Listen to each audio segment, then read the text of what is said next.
গণভোট তো আমরাই চেয়েছিলাম জুলাই জাতীয় সনদ বাস্তবায়নের জন্য।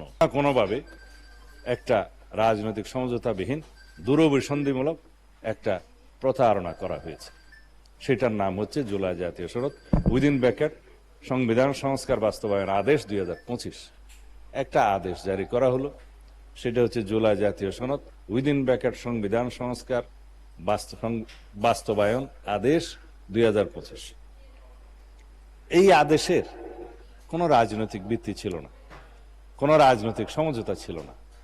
এই আদেশটা অনেকটা মার্শাল ল অর্ডারের মতো আদেশ জারি করা হয়েছে, যে আদেশটা জারি করার রাষ্ট্রপতির কোনো এখতিয়ার ছিল না। সেই আদেশের মধ্যে জুলাই জাতীয় সনদ বাস্তবায়নের জন্য 4টা প্রশ্ন দিয়ে দেওয়া হলো, তার উপরে বলা হলো গণভোট হবে। গণভোট তো আমরাই চেয়েছিলাম জুলাই জাতীয় সনদ বাস্তবায়নের জন্য। একটা আইনি ভিত্তি তারা দাবি করেছিলেন, আমরা বললাম জনগণের কাছে যাই, তারা জুলাই জাতীয় সনদ বাস্তবায়ন চায় কি চায় না সেই প্রশ্নটা আমরা রাখি।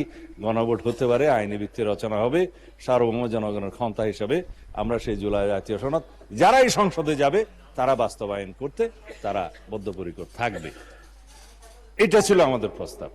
কিন্তু ইন্টারিম গভর্নমেন্টের সময় কোনো না কোনোভাবে একটা রাজনৈতিক সমঝোতাবিহীন দূরভিসন্ধিমূলক একটা প্রতারণা করা হয়েছে। সেটার নাম হচ্ছে জুলাই জাতীয় সনদ উইদিন ব্র্যাকেট সংবিধান সংস্কার বাস্তবায়ন আদেশ 2025। গণভোট হলো, আমরাও বলেছি জুলাই জাতীয় সনদ বাস্তবায়নের জন্য জনগণ হ্যাঁ ভোট দিন। আমরা তো আছি সেই জায়গায়, এবং জুলাই জাতীয় সনদ বাস্তবায়নের জন্য আমরা বললাম আসুন আমরা সংবিধান সংশোধন কমিটি করি, বিশেষ কমিটি করি, আপনারাও আসুন, আমরা সবাই মিলে কথা বলি, আপনাদের কি কি বক্তব্য আছে সেটা আমরা এখানে নেই। কিন্তু তারা সংশোধন চায় না,